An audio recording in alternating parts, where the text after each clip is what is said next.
विशिष्ट अतिथि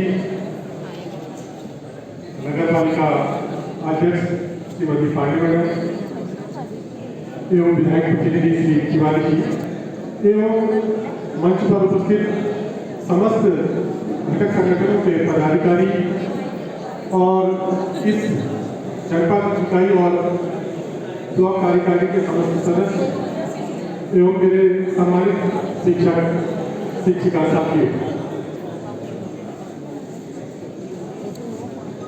सार्वजनिक शिक्षा के अस्तित्व पर नीतियों के प्रभाव जो शैक्षिक उन्नयन गोष्ठी का विषय रखा है, इस पर कुछ बातें मैं अपनी यहाँ से करूंगा, क्योंकि हम बातें नहीं कर सकते हैं।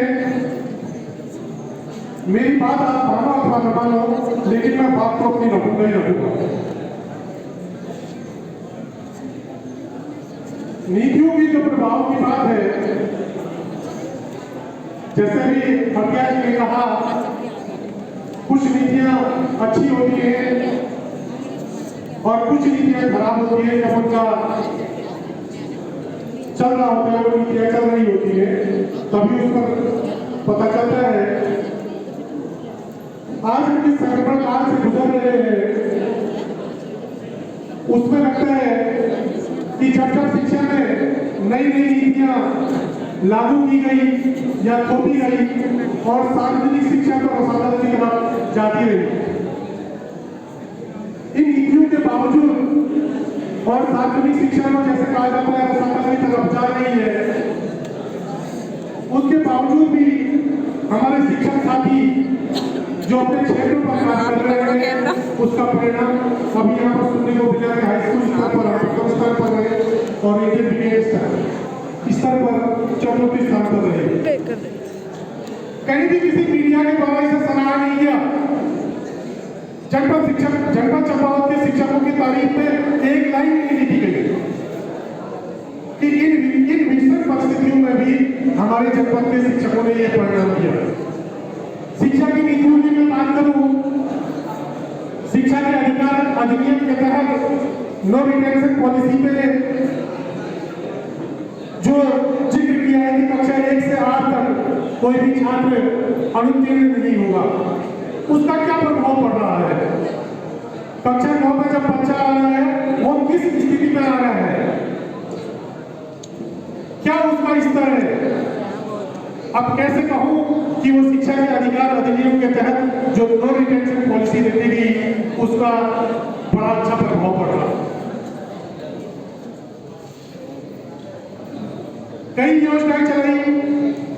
पहले ये कहा कि हर 1 किलोमीटर की परिधि में प्राथमिक विद्यालय होगा, 3 किलोमीटर की परिधि में जूनियर हाई स्कूल होगा, फिर इसी प्रकार इंटरमीडिएट कॉलेज होंगे। क्या आज ऐसा है? उस 1 किलोमीटर की परिधि में कितने विद्यालयों को मान्यता दे रही है, और उन विद्यालयों को मान्यता देने के बाद भी हमसे पूछा जा रहा है कि आपके विद्यालय में छात्र संख्या कितनी है। हम उस बात से गुजर रहे हैं जब सरकार का ही हम पर भरोसा नहीं है। सरकार हमारे सार्वजनिक शिक्षा के विद्यालयों की तरफ मदद करने के बजाय जो निजी विद्यालयों में जो बच्चे पढ़ रहे हैं, उनको 25% बच्चों का पूरा शुल्क भी सरकार निजी विद्यालयों को दे रही है।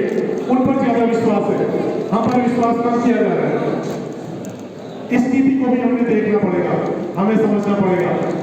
आज प्राथमिक विद्यालयों की यह स्थिति आ गई है कि छात्र संख्या 1, 2, 3 या 4 है, और यही हाल रहा। आज उनके घर में आप देखिएगा, हमारे को भी करके बनेगा। हमें आज ही चेंज जाना पड़ेगा, और जो मंच पर बैठेंगे, जब इस बात का इतिहास लिखा जाएगा, तब आपका भी जिक्र आएगा कि शिक्षा की जो सार्वजनिक शिक्षा है, हमारे हाथों से कैसे फिसलती जा रही है। क्या इन निजी विद्यालयों के साथ, इन निजी विद्यालयों में हमारा जो गार्जियन है, जो अभिभावक है, वो अपने बच्चों को पढ़ा सकता है? जिस प्रकार आज सार्वजनिक स्वास्थ्य की जो हालत हो गई है, क्या इस सरकारी स्वास्थ्य व्यवस्था में हम अपना कितना इलाज करा पा रहे हैं? और स्वास्थ्य जैसी मजबूरी जो हमारे हाथों से फिसल गई है, और देर सवेर यह सार्वजनिक शिक्षा भी हमारे हाथों से फिसलेगी।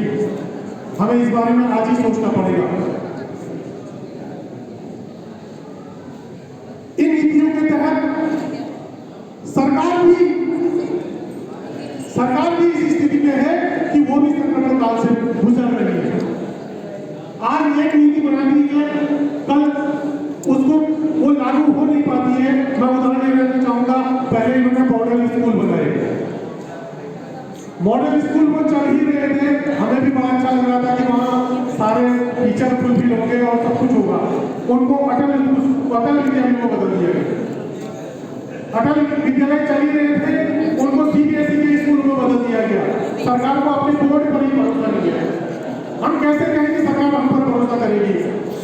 जब एक देश एक चुनाव की आज बात हो रही है, तो क्यों नहीं एक देश एक पाठ्यक्रम की बात की जा रही है? जब शिक्षा के लिए जो राष्ट्रीय शिक्षा नीति बन रही है, तो क्यों नहीं सारे विद्यालयों में एक ही सिलेबस या एक ही पाठ्यक्रम या एक ही बोर्ड लागू किया जा रहा है? इसके बारे में क्यों नहीं सोचा जा रहा है? सार्वजनिक शिक्षा को खराब करने में जहां पर एक और शिक्षकों के ऊपर एक ठीकरा पड़ा जा रहा है, हम सभी अपने अंतर्मन में जाके कि हमने सार्वजनिक शिक्षा को आगे बढ़ाने के लिए हमने क्या किया, कि किस प्रकार यह सार्वजनिक शिक्षा आगे बढ़े। हमने विद्यालय खोल दिए, उन विद्यालयों में शिक्षक पूरे नहीं दिए।